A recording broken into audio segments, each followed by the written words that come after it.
An original podcast from podlatino.com.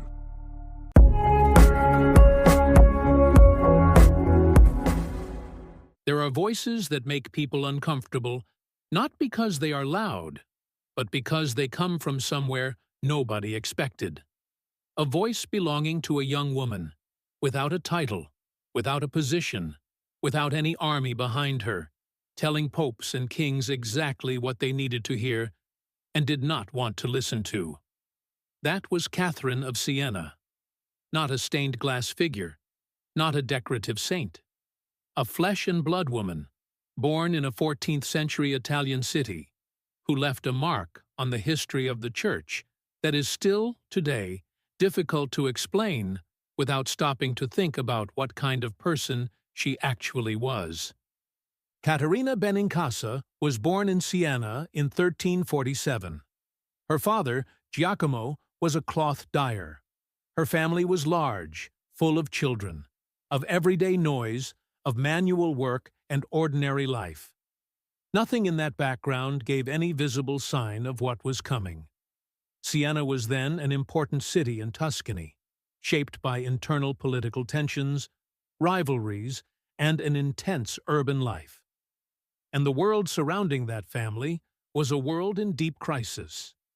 The Black Death had devastated Europe years earlier. The Italian city-states lived in constant conflict, and the Church was going through one of the most delicate moments of its medieval history.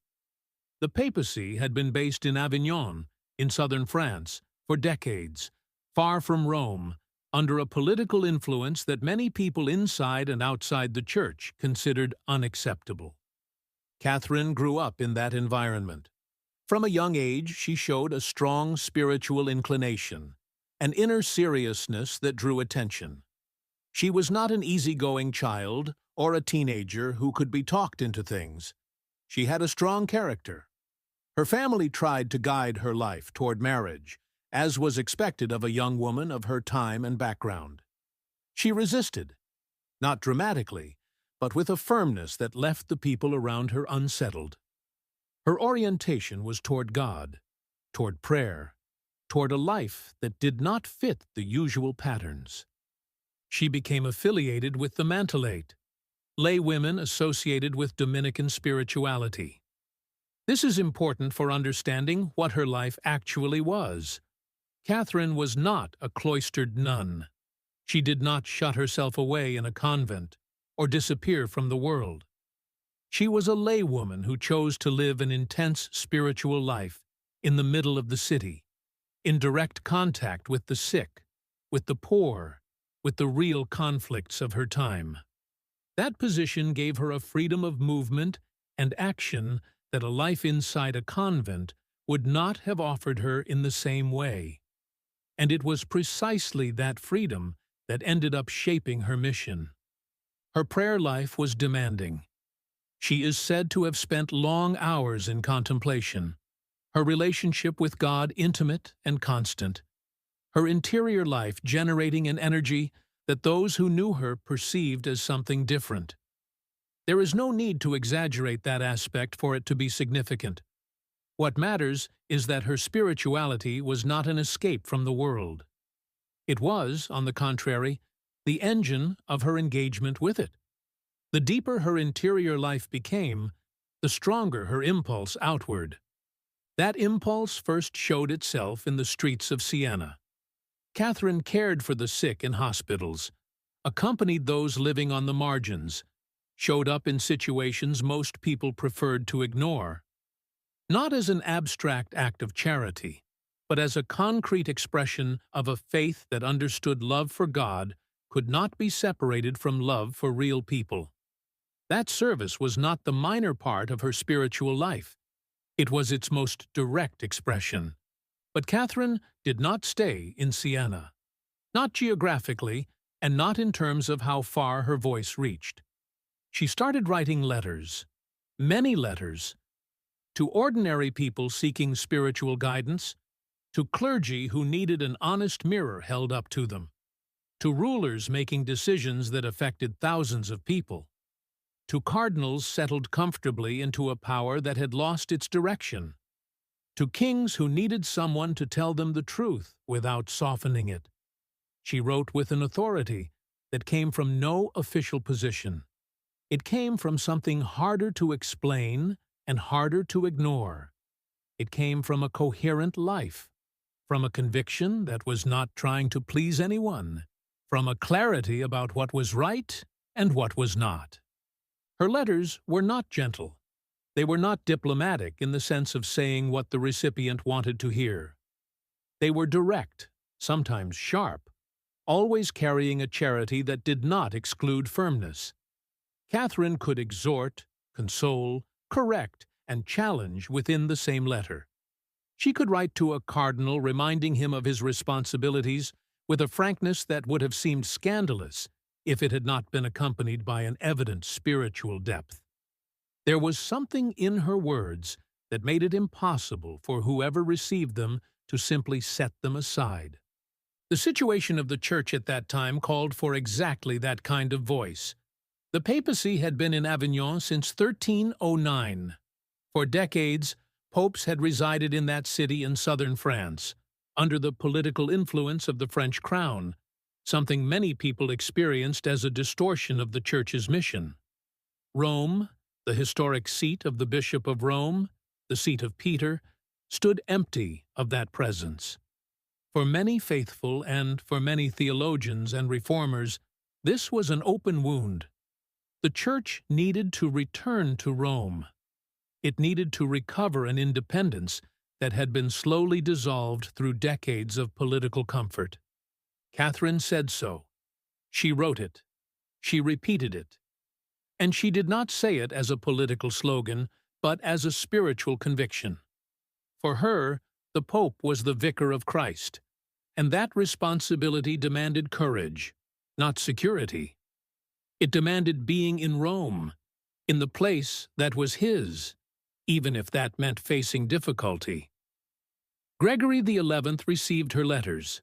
He took them seriously. In 1376, Catherine traveled to Avignon to speak with him directly. That encounter between a young laywoman from Siena and the visible head of the Catholic Church is one of the strangest and most revealing moments of the entire medieval period.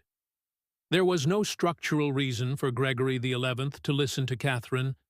She held no office. She commanded no army. She represented no political power. She had a conviction and a consistency of life that gave her words real weight. Gregory XI returned to Rome in 1377. It was not because of Catherine alone, and it would be too simple to present it that way. There were political pressures, negotiations, complex historical circumstances. But Catherine's insistence was a real part of that process. Her voice mattered at a moment when the voice of a young woman had no guaranteed institutional space to be heard. The final years of her life were not years of triumph. When Gregory XI died in 1378, the Western Schism tore open a new wound. Two men claimed to be the legitimate pope, one in Rome and one in Avignon, and the Church found itself divided by a crisis that would not be resolved for decades. Catherine supported Urban VI, the Pope of Rome, and worked for unity with the same energy she had poured into the return of the papacy. But she was a woman running out of strength. She had given everything she had. She died in Rome in 1380, at 33 years old, the same age as the one who had been the center of her entire life. Before she died, she had dictated her most extensive spiritual work, the dialogue, an imagined conversation between the soul and God that gathers her theological thinking and her mystical experience into a single text. It is still read today, not as a historical document, but as a living voice. She was canonized in 1461. In 1970, Paul VI declared her a Doctor of the Church, one of the highest honors the Church can grant in recognition of the depth and universality of a spiritual teaching. In 1999, John Paul II named her a patron of Europe, alongside Benedict of Nursia and Bridget of Sweden, acknowledging that her life and thought are part of the spiritual foundation of the continent. There is something about Catherine's story that does not fit neatly into any comfortable category. She was not a martyr.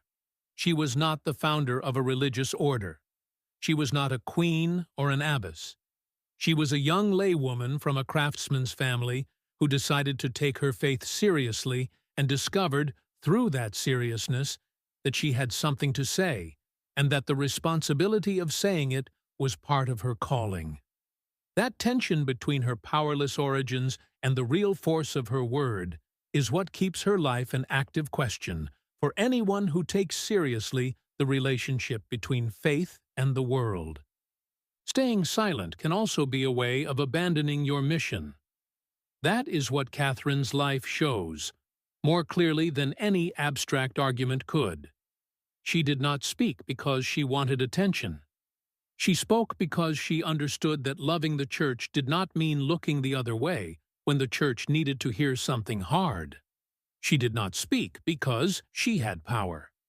She spoke because she had a life that backed up her words, and that coherence was the only authority she needed. A young woman from Siena, the daughter of a cloth dyer, with no throne, no office, no army, whose voice reached Avignon and Rome and which still, centuries later, arrives with the same clarity for anyone willing to listen.